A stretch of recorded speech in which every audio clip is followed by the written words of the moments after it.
Today is Monday, July 25th, 2022.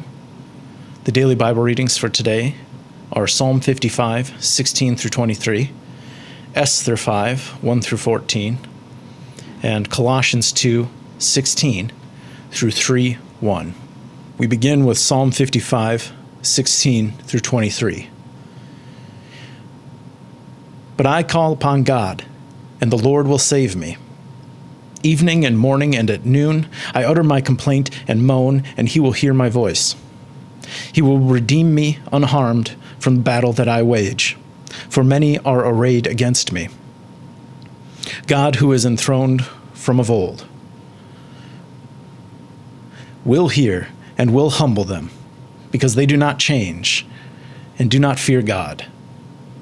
My companion laid hands on a friend and violated a covenant with me, with speech smoother than butter, but with a heart set on war, with words that were softer than oil, but in fact were drawn swords.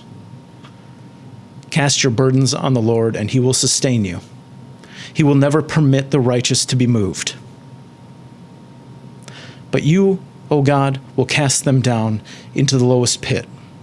The bloodthirsty and treacherous shall not live out half their days, but I will trust in you.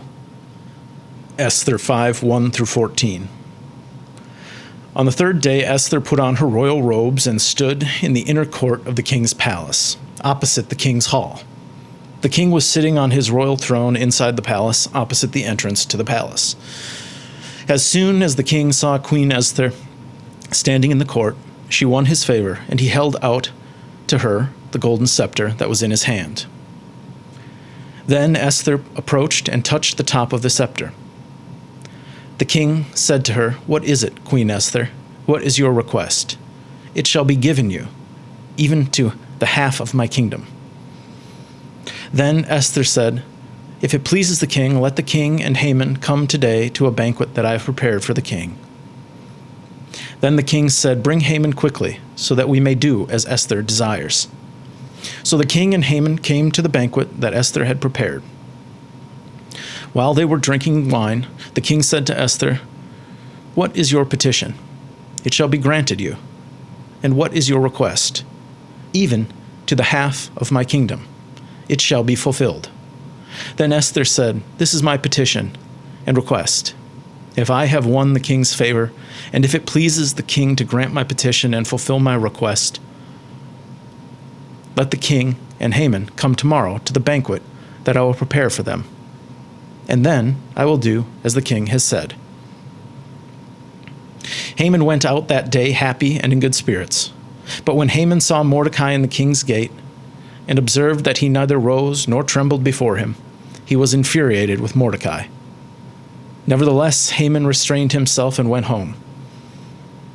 Then he sent and called for his friends and his wife Zeresh.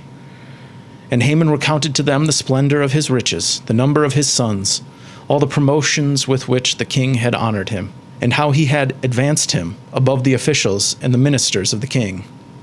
Haman added, "Even Queen Esther, let no one but myself come with the king to the banquet that she prepared.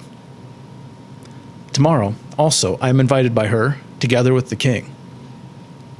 Yet all this does me no good, so long as I see the Jew Mordecai sitting at the king's gate." Then his wife Zeresh and all his friends said to him, "Let a gallows 50 cubits high be made, and in the morning tell the king to have Mordecai hanged on it. Then go with the king to the banquet in good spirits." This advice pleased Haman, and he had the gallows made.